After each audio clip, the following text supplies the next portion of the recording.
Hey guys, welcome to the Cup of Nurses podcast with your hosts Peter Finder and myself, Matt Slarchik. This is a podcast where we tackle current health news and hot nursing topics one conversation at a time. Those that are new guys, welcome to the podcast, returning. Thank you guys for hanging out with us, listening, downloading. Please continue sharing the podcast with all your friends and family. We are seeing the downloads rising, and this is motivating us to keep producing high quality content. Not to mention, it's helping us, rank in the algorithm, and we are being seen more and more. How you doing today, Pete? I'm doing good. It's a nice morning in Chicago. Finally, springtime, so it's not cold. There was like winter for us all 8 months. 8 months out of the year, Chicago sucks. But well, guys, today we'd like to welcome Kristen Doezie. So Kristen has been a nurse for over 12 years, and she's finding herself, or she found a home in aesthetics and plastic surgery. Kristen is currently working on getting her doctorate in health psychology. The things that get Kristen fired up are her 2 boys, a good hip hop class, and helping women reach their fullest potential. And she actually has a free emotional awareness guide on her Instagram, or you get it through Instagram, and it's at healing_healthcare_workers. How's it going, Kristen? Good. I'm so glad to be here, guys. Glad to have you. Thanks. I think today you're going to try to sell us some Botox, correct? So hopefully That's right. next time me and Peter come to San Diego, I think we're going to get some injections somewhere. I think I might start with my forehead and we'll work our way down, correct? There you go. I'll just dip you guys in it. Yeah, is there like one you could give to like in between your eyes where it's like the crow's feet? Is that what it's called? So this is like what we call the 11s. The crow's feet are kind of around the eyes, but that's especially for guys, this area is my favorite to treat because you don't want, for guys, it's a little bit of a double standard, but they're a little more, it's distinguished when a man has some lines, as where for women, it's more aged. And so for guys though, it just makes you look angry and like, ugh. So I definitely treat this pretty hard, but for guys, I actually go pretty light on the Botox. Okay. Yeah. Matt's looking angry. So we should probably do that for him. Yeah, for sure. What is something that a man starts actually with when it comes to Botox, out of curiosity? Yeah, it's so funny. Most of the time, my male patients will be brought in by their wives or girlfriends. And I always start off every consultation the same way. I hand everybody a mirror and I say, so tell me, when you look in the mirror, what bothers you? And usually, if I hand that to a woman, they're like, oh my gosh, this and this, and I feel so tired and da da da. When I hand it to a guy, they're like, nothing. Like, I'm good. Ask my wife. So usually it's the significant other that's bringing them in. And so I usually will always start with that in-between Botox, or in between the eyebrows for Botox. And then we'll kind of move to the forehead and around the eyes, especially for guys that are like in the sun a lot and squinting. We'll notice that around the eyes and then in between the eyebrows is usually the most prominent when it comes to lines. So that's typically where I start. Okay. That for women, is it typically just like the lips, or do they do like what's common for women to do? Yeah, so usually Botox is in the upper face. That's like the majority, the easiest, like slam dunk anti-aging is upper face. So forehead, between the brows, and around the eyes. Sometimes like on the little like bunny lines right here for the nose. There's some more advanced techniques in the lower face when it comes to Botox, like, jawline slimming. You can do like downturn of the mouth, a dimpled chin, or a lip flip, which is where we put a little bit above the lip. And it kind of, for those that have like a gummy smile, so when they smile, that lip rolls up and you see more gum. We'll put a little bit of Botox there. It relaxes it and you get a little bit of the increase in size in the lip. And then fillers is really what we are seeing popular right now. So cheeks, lips, around the mouth right here. It's amazing how much you can really do. Like a little bit can go a long way, and without changing the way you look, completely enhance a natural beauty. It's really amazing. What is the difference between, we should have started the show by asking your background, but we're already into the Botox. So what is the difference between Botox and like a filler? Yeah, so Botox is a neuromodulator. So the idea behind it is that it's going to relax. So anything we see at movement is going to stop those lines. So that's why the upper face, that's where all of our expression lies. And there's really no downside to relaxing those muscles. We have to be more careful, obviously, with relaxing around the mouth because we want to be able to pronounce our letters, not be drooling. So as far as Botox goes, we're relaxing. I don't like to use the word paralyze when I'm dealing with patients, but that's essentially what you're doing. You're paralyzing the muscle. And then fillers, as the name speaks, it's filling. So areas where we see volume deficiency. So as we age, our cheeks are one of the first places that go down, and they usually how we sleep makes a difference. And so it goes flat, which then causes a ripple effect down here. We see the nasolabial fold, we see the jowls. So by putting some filler in these areas, we can help kind of lift and then, create a little more symmetry with a profile. Chins are really big. Chins and jawlines are really big right now. So those are the main differences. They're used in different places in the face, essentially. One's stopping movement, one's filling deficiency. Okay, that's some good.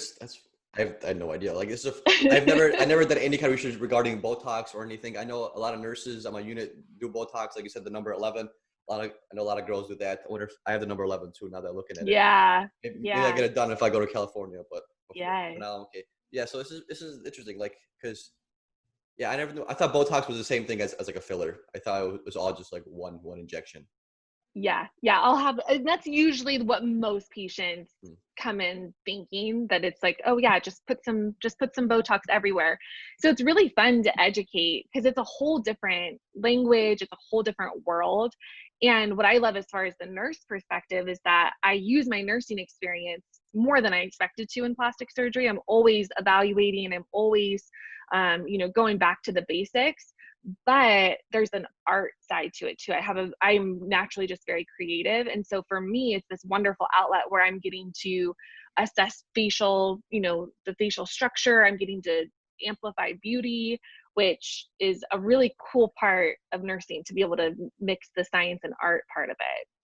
Yeah, Wonderful. When I was travel nursing in Kaiser, these nurses told me that it's better to start early and you'll see more benefit from the Botox if you start at an earlier age. Is there some truth to that? Oh my gosh, 100%.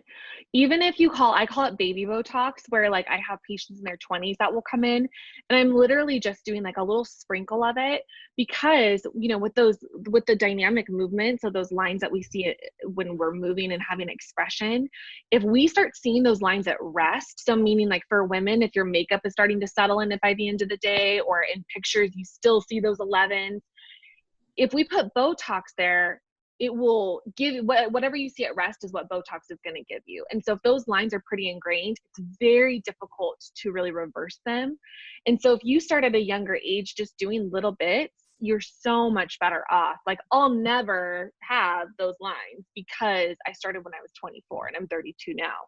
So, yeah, definitely. I mean, filler, I'm more conservative with younger patients because I think the trend for a long time was to overfill. We saw that especially with lips and cheeks, whereas really the point behind it should be to protect the structure. So we're trying to, if there's going to be bone, muscle, tendon atrophy in the face, we can use fillers to kind of supplement that and kind of hold off. I say it's like tapping the brakes on the aging process, because aging is a natural part of life. We want that. We just want to do it gracefully. So we don't want to be overfilled. I always allow for there to still be expression around the eyes when it comes to Botox. I don't like it to be too frozen. But a lot of it depends on what the patients are wanting too. Every patient has a different goal for what they're trying to achieve. So it's definitely important to assess that as well. Yeah, I feel like it's like a type of a preventative medicine. Because me and Matt are big into like whole like mindfulness, like mindset, like all mental health, like those kind of aspects. And I feel like not only do people age physically, but they obviously age mentally. And I feel like with like Botox, with fillers, with like plastics and those kind of things, I feel like that doesn't only add years to like their skin, it also adds years to like their mental game. Because if they look in their mirror every day and they hate what they're looking at, and you have the opportunity to change that and to improve it, that's going to add legit years to their life, because they're going to be happier for a longer period of time. They're not going to get depressed. They're not going to compare themselves to I'm a 45-year-old woman or 35-year-old woman and I look like I'm 50. That'll get them down. Like if you wake up every morning and you feel like you look 50 but you're really 35, 40 years old, like that's going to put you down right away. So if people have the chance to heighten their mood by doing these fillers, these Botox, that's totally something that they should do. Oh, absolutely. And it's funny that you said that there was actually a study done where they did the 11s line. So basically you're not able to make a frown face. You're not able, I have so much Botox, I can't even make the face, but you can't, the patients couldn't frown. And what they showed was an exponential increase in their overall happiness and how the patient rated it. And they think, I mean, not only just because Botox is great and they feel better, but also too, they weren't able to make a scowly facial motion that they would do so much of the time without even recognizing it. And so that was super interesting to me. But then also too, what's so crazy is the majority of my experience was labor and delivery before I got into aesthetics. So when I was doing labor and delivery, I loved it. I was seeing a miracle of life every shift. It was beautiful. It was wonderful. So when I got into plastics, I was like, okay, well, this will be really fun. But basically any meaning behind my work is basically gone at this point. But it'll be really fun. And that could not be further from the truth. When I sit with a patient, and so many women, at least in my area, are coming to me because there was a catalyst of some sort. They are going through a divorce. Their spouse cheated on them. Their kids are, they're finally an empty nester and can finally take that time for themselves. And so to get to help women like work through years of body shame issues and actually have tangible ways to help them is amazing. It's sacred space for sure. And I know you're getting your doctorate into psychology. So wrapping those two together, what is like a huge mental barrier you see women or men? Let's stick with women because that's the majority into getting Botox. Where do you see those mental, psychological barriers where they feel maybe embarrassed or shamed of getting Botox and they're resistant to getting like their first treatment? Yeah, I would say the biggest barrier is women, at least in my area. I do think it's like area specific, but I would say in my area, it's women feeling like they shouldn't spend the money on themselves. Because I mean, the average Botox treatment is between $400 and $600, and you do need to do it every 3 to 4 months. So it's it's something that you need to keep up. It represents a decent amount of money, but I would say that's the biggest barrier. And so so much of my time with patients is kind of working through like, why do you feel that guilt? Is it because you stay at home? Is it because you're trying to put kids through college? And just trying to help them realize like, it's important to feel your best. It's important to invest in yourself when you finally make that stand that, okay, I'm ready to take care of myself.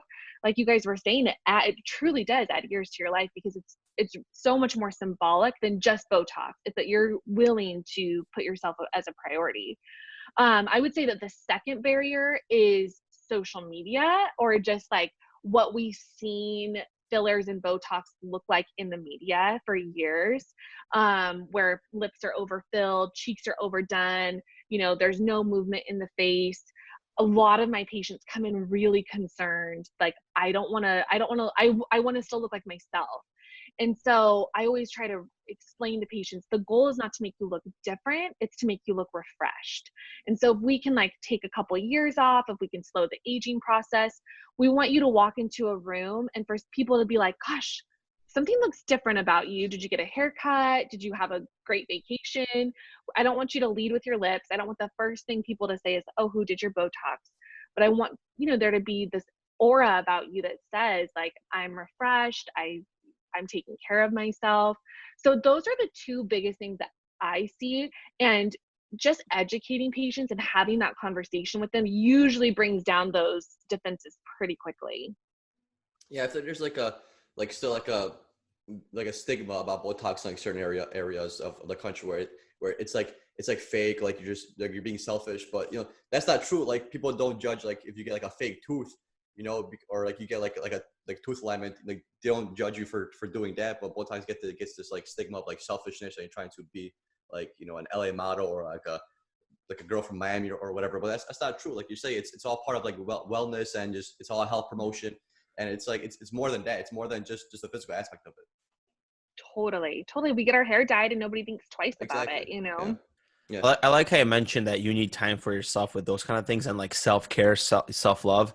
And, me and Peter are both, we have immigrant parents and we're taught the exact opposite. Like as an immigrant parent, you are taught to be save. Don't spend on yourself because times are tough, our parents work, their grandparents came from World War II. So it's all about don't spend any time for yourself. You need to survive. You need to eat food, and everything was about saving. So I think it's nice to just have that flip-flop and devote money for yourself and self-love because it goes such a long way. Totally. It's breaking out of that scarcity mindset to an abundant mindset.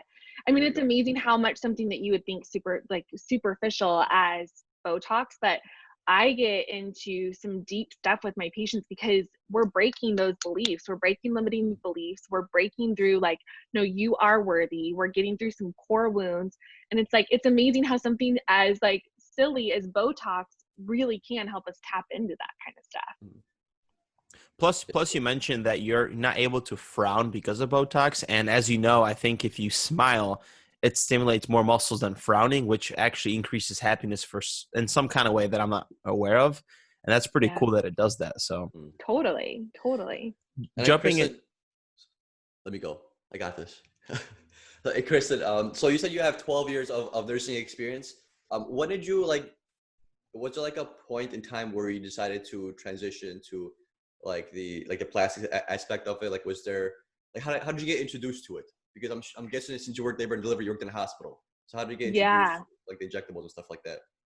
So I kind of hit a point with my nursing career of like being in the hospital, I always commuted. I was working 12-hour shifts.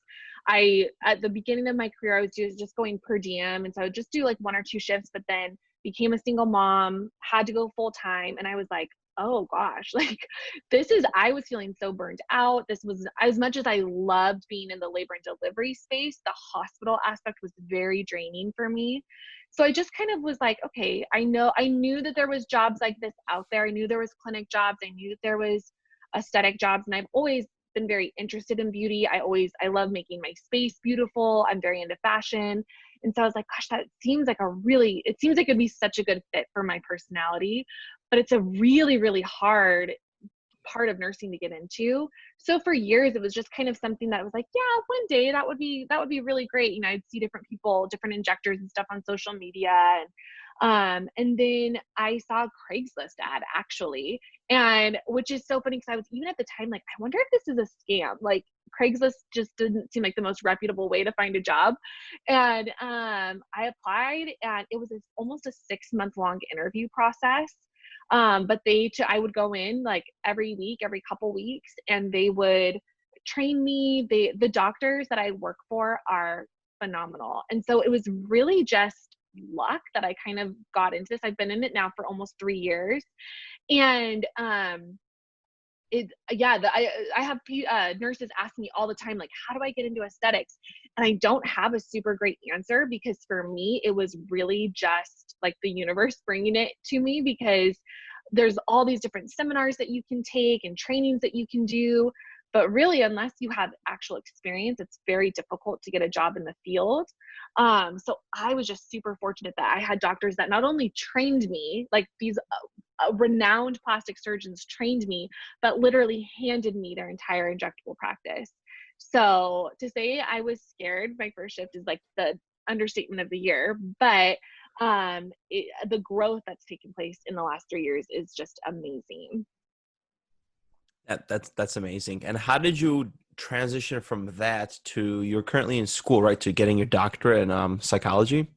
Yeah. So after I got divorced about 5 years ago, I had just had my ADN at the time. And so I was like, shoot, like if I am kind of going back to that like nurse burnout thing, I was like, gosh, I don't want to work in the hospital full time. Maybe my answer to this is like to further my education in nursing, so I could do more like either admin or teach or something like that. So I went and I got my master's in nursing. I did like an RN to MSN program. And then I was like, oh crap, like I don't think I'm actually very good at admin. Like that's not really what I want to do. And so the more I coinciding alongside in my professional journey, I was going on my own like healing journey of just recovering from a divorce and a really messy just home situation. And just was finding so much healing in going to therapy, mindfulness, meditation, all these things. And I'm like, gosh, I think this is actually where I see myself having a role, is more helping people psychologically. But I was like, gosh, but I love being a nurse too. So the perfect way to meld these two was for me to be able to bring mental health and emotional growth services to healthcare providers that were feeling very much the same way as me. And, obviously getting out of the hospital was huge for my mental health. Being in the clinic setting has been amazing for me. And then to be able to bring the psychological aspect into not only what I do now, but to help other healthcare workers has been extremely fulfilling. As a nurse working in aesthetics, like what is your like before this whole coronavirus thing? What was your like? What did you do with like there? It's like day to day. Did you? I know you do a lot of education, but do you do actually any of like the injecting or like what does a nurse in aesthetics actually do?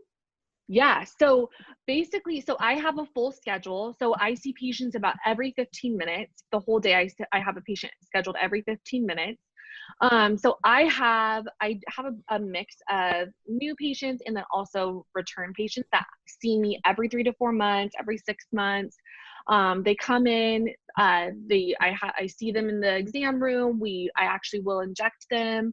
And then I also do help. We have an OR in our facility too. So I kind of will jump back and forth there too, where it's needed. But as far as the injection side, yeah, I see 20-ish patients a day, and inject all of them, which is super fun.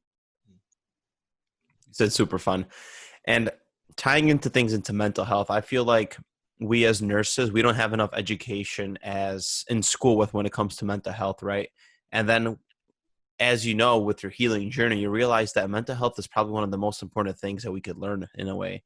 And it betters our life. Do you feel like nurses are kind of suffering with burnout, everything that's happening because we're undereducated and we don't give the proper education to our patients with mental health? Oh my gosh. Yes, totally. I think, we basically, my feeling is that, every person has their own stuff, right? There's no way you can make it out of childhood and adolescence unscathed without deeper wounds, trauma, things with caregivers, attachment. You have all these things that we all end up with, right? And every decision that you make, every reaction that you have is based off of the foundation of your mental health, which is formed from those early experiences. And so then for nurses, you're then in a vocation that highlights all of these really like deep things, right? You're invited into parts of the human experience that very few people see. You're seeing life, you're seeing death, you're dealing with ethical dilemmas, you're being faced with limiting beliefs all the time. Am I in the right job? The very real possibility that if you make a mistake, it could cost somebody their life. So you have all these aspects. And in nursing school, all you're taught is, the pathophysiology, and you're taught skills and all that, but you're never taught how to manage your own mental health, how to have boundaries with your patients, how to like be compassionate, but not, maintain boundaries. And so what I would love to see happen is, and that's why I'm going back to school, is because I want to see in nursing schools on the floor education be about nurses taking care of their own mental health. Because how can we expect to heal others if we don't even know how to heal ourselves, And what we're seeing now between the mind-body connection and research, it's like, gosh, we're missing it with our patients, and we have the ability to bring such deeper healing, but it starts with us. It starts with our own journey, our own realizations, getting past our own triggers. But you're absolutely right. There's very little emphasis placed on mental health, and what is there is all just clinical. It's not really digging into anything beyond like, okay, here's anxiety, this is what you do. This is this mental health disorder, this is what you do, as opposed to like, no, here's how as a nurse you really should handle yourself on the floor, here's how you handle your patients, here's what you do at home. So it's a huge disservice to as healthcare in general. I think sometimes the way I like see it is we are still stuck in because I feel like as technology is moving, we're still trying to keep up with it. And that's what's happening in the hospital where we're treating patients at like a physiological level. We're just, the body is the body and we are the mechanics and we're fixing it like that. But there's also the quantum field, and that's something we're completely missing. And as you know, the quantum field has all the healing and everything about frequencies, energies, right? We're missing that whole entire point that's completely thrown out the window and no one talks about it. So hopefully in the future, just like you say, maybe we'll have more awareness of mental health, not only for nurses, but also for treating patients, Totally. I think, and that's why, podcasts like this are so important, because it starts with us individually. Like we can't expect for there to be a systemic change in healthcare until we as nurses are willing to dive into that journey for ourselves. And so the platform that you guys have to be able to do that is amazing. And, there's so many more social media. This is where I think it's beneficial, is that I'm seeing so many more things pop up trying to really help nurses. I think the COVID experience, it's bringing to light and making conversation happen about nurse mental health that really hasn't happened before. We're really being faced with different scenarios that we've never had to deal with before, and we're having to talk about it for the first time. And nurses are actually really scared about having post-traumatic stress disorder and having burnout and facing anxiety or feeling imposter syndrome. And now, like, I'm on some different Facebook forums and stuff, and I'm seeing conversation after conversation, which to me, it's like, that's how it starts. And we have to dig in. We have to lean into that, even though it's uncomfortable, and really work through how do we make ourselves the best that we can so we can heal others. Yeah, I also think like mental health also stems from like emotional awareness. I know you have a free emotional awareness like guide for people out there on your Instagram page, but like emotions are tough because a lot of times, we make judgments and we take action off our emotions, and those actions or judgments might not always be the best ones. And we can't always control our emotions, and that's okay, but you just have to be aware what emotion that you're feeling, and then maybe hold off your decision onto like a later time, because like I said, a lot of times choices made off emotion aren't always the best. And since you have the emotional awareness study, like the emotional awareness guide, how does that actually work? How did you create it, and who is it for? Yeah. So it's really for everybody. Emotional awareness is, across the board for everybody. However, I did kind of tailor this more for nurses specifically. And basically the idea behind emotional awareness is that you're aware of what you're feeling and how your actions respond to those feelings without judgment. So what that would look like is, we'll use the example of like, okay, every time I come home from work, I feel exhausted. I feel run down. I just want to numb out. My coping mechanism of choice, I think for most people, is food, Netflix, drinking, whatever. You're noticing, okay, a pattern here. So what I tell nurses, to do is just notice without judgment. That's a huge part of all of this, is just noticing what's my pattern, how am I feeling, what's coming up for me, and then being able to connect the dots basically. So if every time I'm at work and I go on a break and then I leave feeling angry and frustrated, I can kind of track it back to the fact like, oh, well, every time I have lunch, I'm bad mouthing administration, I'm gossiping with friends, I'm not doing anything that actually protects my boundaries or mental health. And then from there, I'm very big on body awareness. So then recognize where it is in your body and just let it be. No judgment, no shame. And then from there, we can kind of try to decide, okay, what's the deeper root here? Because for so many people, our emotions are just a response, basically a trigger getting activated from a previous event happening. So we'll use that example of like gossiping at lunch and feeling anxious. Well, really, maybe it's not that actual event that's causing the emotion. It's actually something from your childhood. And it was actually, 5-year-old Peter getting left on the playground and nobody was going to play with him. And that's now coming up in your job. And so, yeah, you can try to maneuver and navigate all your triggers all day long within nursing, but really it comes down to identifying the root of it, changing the narrative, and working through that emotion. But I think you're right. I think so often we feel an emotion and we like take that as truth and okay, now I must respond to it. When really, if we look at emotions as just information, where there doesn't need to be guilt or shame attached to it, and there doesn't even need to be action attached to it necessarily. It's just information to know, okay, this didn't feel right. Why? What do I need to dig into? What do I need to lean into? And then from there decide, okay, what actions do I need to take, if any? Poor little 5-year-old Peter on the playground. And those times were rough. Right? I know. And it's like, you think you get over them and they'll just keep showing up until you heal it. So every time I drive by a playground or a park, those memories come resurfacing right up. Yeah. I also find it interesting how I had a question that just slipped my mind, but we talk about childhood, correct? Everything stems from childhood trauma, things like that. And I feel like sometimes we become a victim of it. And we shouldn't do that, correct? Because we can't change what happened as a child. But as you know, right, with mental health, we have the power to change anything from that stems from childhood, correct? So how would you Absolutely. empower people? What would you tell them if they had a traumatic childhood? Like, how would you tell them it's okay, you can still change? Because a lot of people create an identity with things, correct? So they Mhm. create an identity with their childhood, they create an identity with their depression, and they just keep living that same program, and they keep telling themselves the same story, right? Totally, totally. I think you hit the nail on the head with like it becoming their identity. And trauma can look different for different people. It doesn't always have to be what we call like big T trauma, where it's like abuse and neglect. It can be things like, just even being emotionally neglected, or the playground example, like those, that constitutes as trauma for some people, because trauma is really the response that you have to a situation, not the actual situation itself.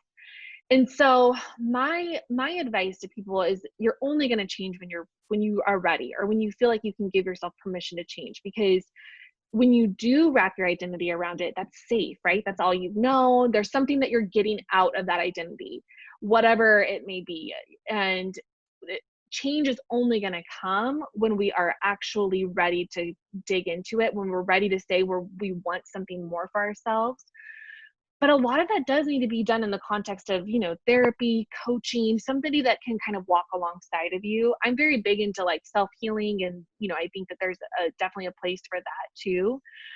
But I think it's very easy to remain the victim. It's very easy to stick in this spot because it's comfortable. A lot of us get addicted to chaos because that's what we knew in our childhood, and we'll create cycles of chaos over and over again in our lives through relationships or finances, whatever. And it's only when we kind of recognize like, oh, I'm in this cycle because of that trauma, because of those events, that we can truly break out of it. And so that's where the awareness piece is so important, because it's, our caregivers, I mean, just speaking broadly, but they had their own set of hurts, their own set of issues. And so to continually blame our caregivers, I mean, and not to say that there wasn't, major issues for some people, but in general, to break away from the blame and just know that, okay, from this, I couldn't control what happened to me in the past, but I can control my response. And moving forward very gently with yourself. This is a lifelong process. It's not going to be something that you shift overnight. It's something that you work through continually, and different things are going to pop up. And when you think it's like whack-a-mole, when you think you got one thing dealt with, something else is going to pop back up. And my advice is be gentle, be kind to yourself. I say that healing is not linear. It's like a spiral staircase. So you'll kind of keep coming back to the same different issues. So like maybe fear of abandonment, in the context of nursing, that imposter syndrome, not feeling like you're good enough. No matter how much experience you have, you may kind of keep coming back to that. And I think the natural inclination is to be like, oh my gosh, like I should be past this. Like I've been a nurse for 12 years. I shouldn't feel this way. But really what we should be looking at as a measure of growth is not how do we come back to those same issues, but that, as a spiral staircase does, it elevates. So each time I come back to that, am I a little more elevated? Am I a little bit more aware? Am I recovering a little bit faster? Am I reacting less? So it's not so much a matter of healing. Doesn't have to be like, oh, I went through all these traumas and now it's gone, it's healed, I don't ever have to deal with these things again. It's what's my response? How am I being kind to myself? How am I creating situations in my life that are healing as opposed to detrimental? And so it's nuanced, it's layered, it's difficult, but it's so worth it. I really love how you put that together. That was beautifully articulated. Why does it happen on a psychological level where we tend to bounce back to whatever we experienced as a childhood? Do you know that deep down like psychological piece to it? Yeah, so I mean, there's different lines of thinking. What I like to hold on to is this thought that, our relationship with our caregiver is really important. And we see a lot in what we call attachment theory. So, this idea that we have secure attachments, that we have anxious attachments or avoidant attachments, or some variation of the three.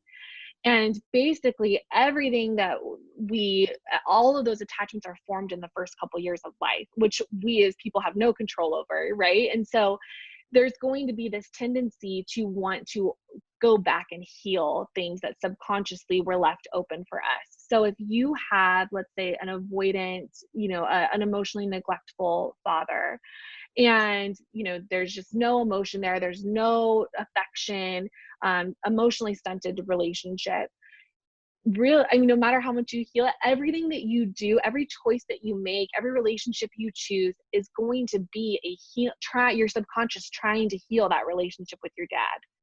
And so that's my line of thinking and why we keep going back to those things, because those attachments, whoever your caregiver was, that figure in your life, it's so instrumental that your subconscious is continually trying to heal that relationship. And again, that's where the awareness comes in, because the more you're aware of and the more you dig into your family of origin and those, inner child stuff, you're able to see, oh, these are the patterns that I was raised with. Here are the wounds that I had that I didn't even realize.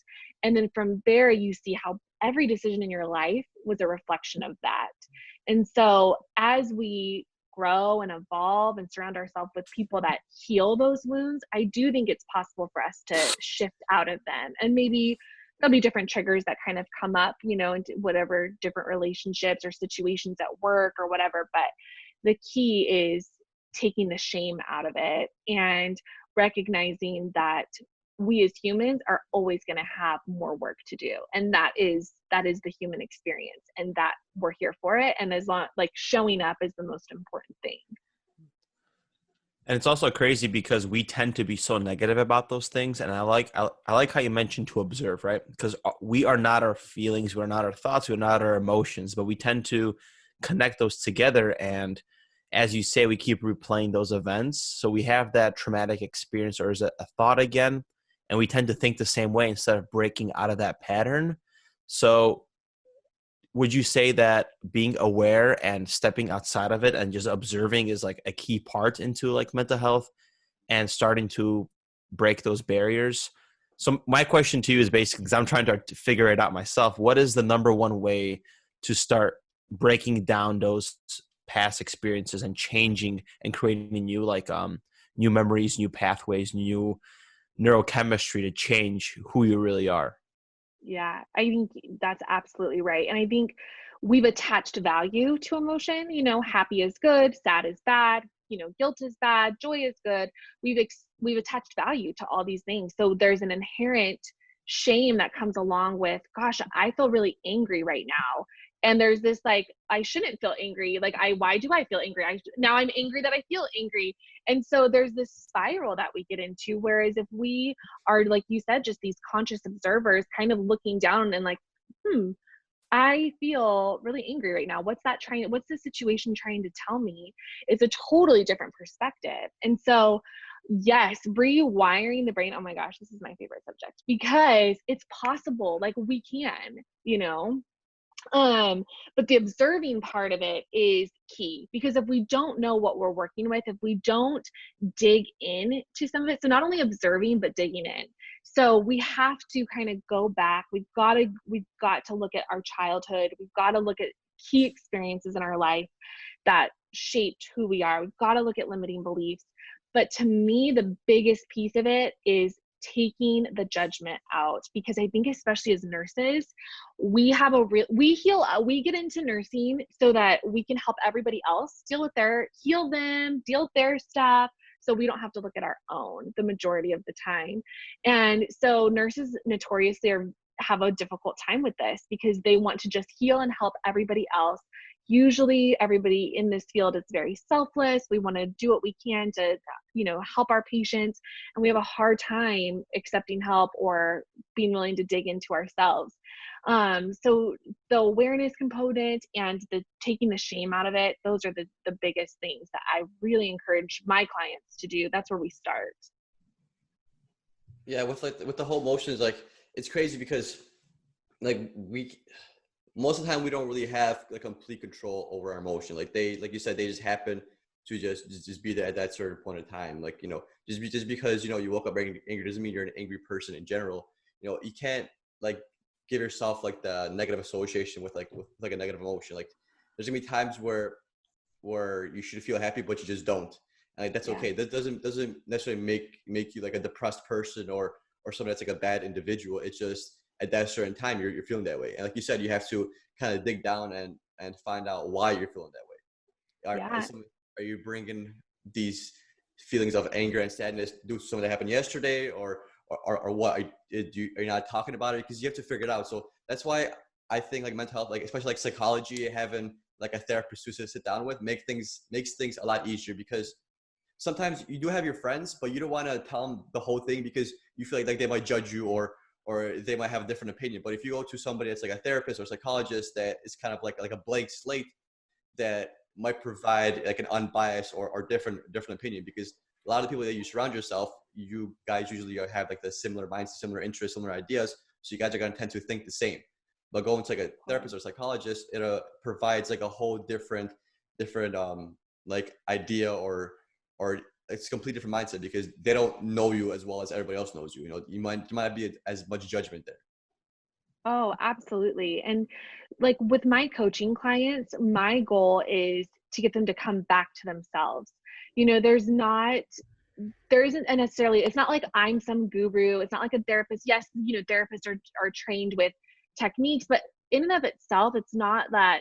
The role isn't for, oh, I have the answers and I'm going to tell you what they are. It's, intrinsically what you need, but you have all this other stuff, these traumas, these adverse events, these relationships that are just kind of clouding it. And the role of the therapist and the coach is to kind of just guide you as you start to realize what's inside yourself. And I think you're absolutely right, because dealing with friends and stuff, sometimes we create echo chambers with our friendships, and we're going to hear what we want to hear, that kind of a thing. And our friends are dealing with their own trauma. So maybe there's something even in our experience that's actually triggering for them. Like I know when I was going through my divorce, it was very difficult for me to actually talk about with friends, because so many of them had their own experience with divorce, whether it was a parent, a sibling, their own experience with a poor marriage, and they're trying to process their pain, their experience through what I was going through. Whereas a coach or a therapist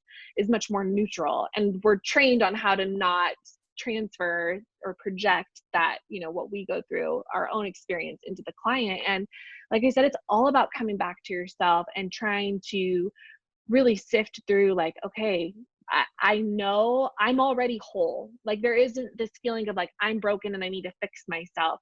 There's wholeness inside of me.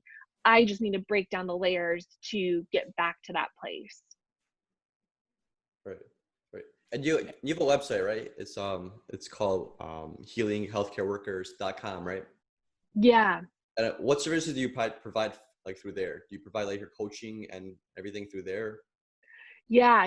So the majority of what I do right now is coaching. I was doing some group stuff during the COVID, when COVID was really definitely at its height. But my main offering is coaching. So one-on-one, 12 weeks, we dig into all of this. We identify limiting beliefs. We dig into some inner child stuff, with the overall goal that in 12 weeks that your situation at work and at home is going to be greatly improved. So you're not going to feel as much burnout. You're not going to feel, a lot of nurses are feeling stressed, depression, anxiety, PTSD, insomnia, how to relate with my spouse that's not a healthcare worker. We dive into all of that, because to me, nursing is this like pressure cooker that's going to bring everything to the top. And if you don't deal with it, you're going to explode. So that's the majority of what we do. We get on Zoom calls. I have a packet. We go deep. So my clients are like ready to do the work. Those are the ones that I'm ready to work with, because it takes work and it takes a real digging in, but the process is so amazing. It's so fulfilling and so worth it. When you experience that healing in your own life, it transfers to everything. And it's therefore, then that's how change happens, right? In our healthcare fields, in the hospital, it's when we change ourselves first. And that's where we're going to see the change. So that's why I feel so called to do it, because I know it's individual, yes, but it's also so much bigger than just one person. It's the future of healthcare, And those energies eventually start bouncing off, and that's how we create real change in the environment. So me being Matt, and let's just say I'm having nurse burnout, and I'm coming to you for coaching and for help, Kristen. What's a general synopsis of how would you help and treat me to kind of prevent my burnout from happening again? Yeah. So there's four, like we're talking about burnout specifically, there's kind of four different things that I like to touch on to kind of help get back to a place where we're feeling more whole, more healthy. The first thing is building resilience. So the way that we do that is we develop coping mechanisms, right? We all have coping mechanisms. They're just, some are positive, some are negative, some are more healthy. Some, I don't like using a positive, negative word phrasing, but some are more helpful, less and less helpful, right? So we start to identify those. Is it that we like to numb out? Do we spend too much money? Are our relationships a mess? We start to identify, okay, what's the way that we're coping in our life? And so we start with that.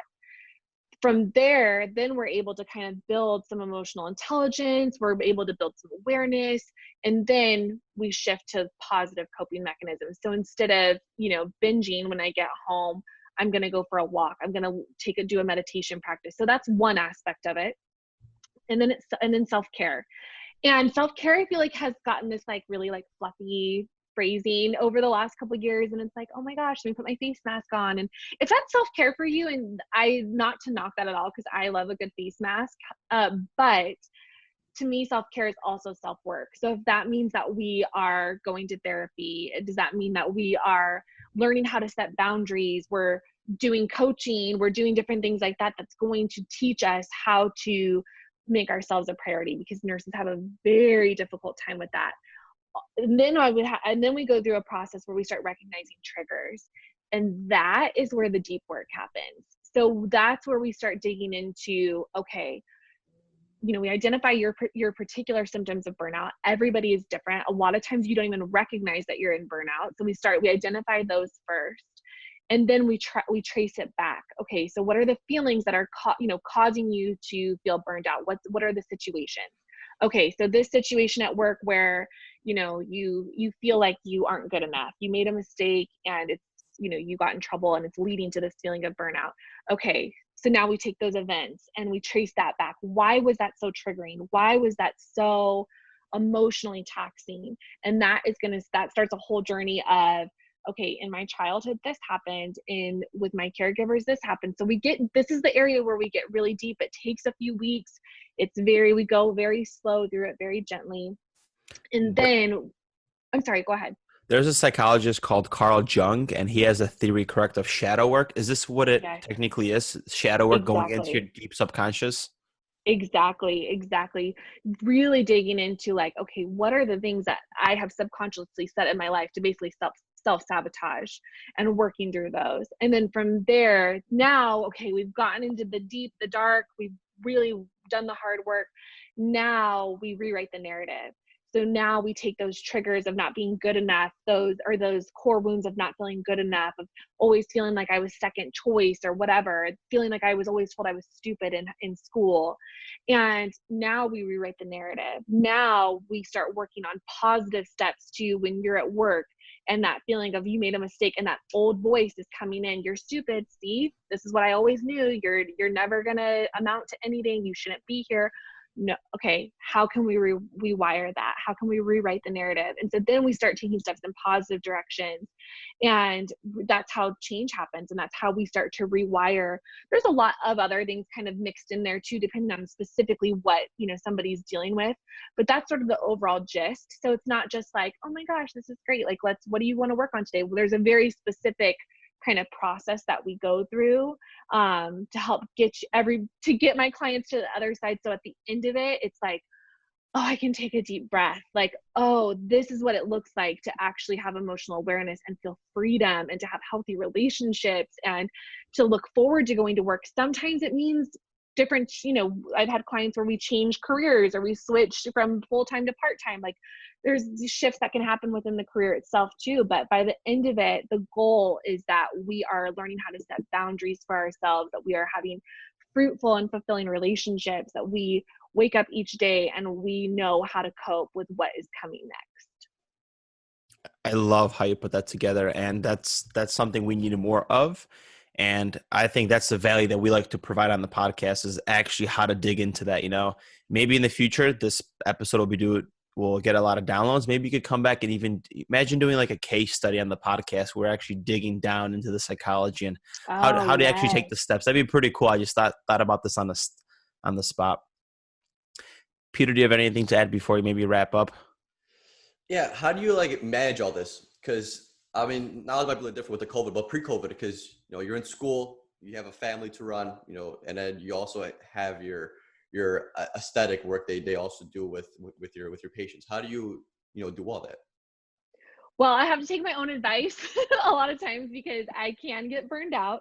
I wake up really early. I think the thing is that I've positioned myself in a place now in life where, like, yes, I have a lot of like really big things that I'm doing, but I love each one so much, and they all kind of intersect in their own way that it kind of one fuels the other. So there's this like really great momentum. As far as actual time management goes, I get up very early, like 4 o'clock every morning, and just manage. My kids are a little bit older now too, so I don't have that like, mommy, mommy, mommy. Like they're a little more independent and in school and all that. But yeah, I think the biggest thing why I feel I can balance all of this and still feel fueled is because I love what I do.